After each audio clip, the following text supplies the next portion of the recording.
Creatinine একটু বাড়তি আছে সেখানে সমস্যা।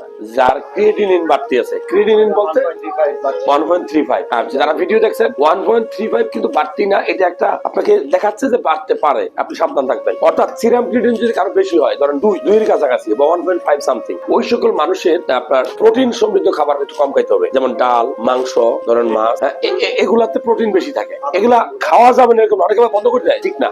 আপনি খাবেন পরিমিত, ডাক্তারের পরামর্শ মোতাবেক। আর হলো যে পটাশিয়াম সমৃদ্ধ কিছু খাবার আছে, ধরেন আপনি কলা, ডাবের পানি, পটাশিয়াম অনেক বেশি, এগুলো একটু পরিমিত খেতে হবে। ধরেন একটা ফ্রেশ ফলের রস, ফ্রেশ একটা ফলের রস, এখানে পটাশিয়াম বেশি, এটা একটু কম খেতে হবে। যাদের ক্রিয়েটিনিন বেশি, আপনি কোনোভাবে ঝাল, এই যে এরকম ধরনের ড্রিঙ্কস খাই ফেলি, চিপস, আপনার কিডনির 12টা বাজাই দিবে। ধরেন আপনার একটা ব্যথার ওষুধ, ব্যথার ওষুধ খাওয়া যাবে না। ব্যথার ওষুধ ধরেন কাঁচা লবণ, আমরা অনেকেই কাঁচা লবণ খাই, কাঁচা লবণ খাওয়ার অভ্যাস আছে, কাঁচা লবণ খাওয়ার অভ্যাস আছে। কাঁচা লবণে কি থাকে? সোডিয়াম থাকে, ক্লোরাইড থাকে।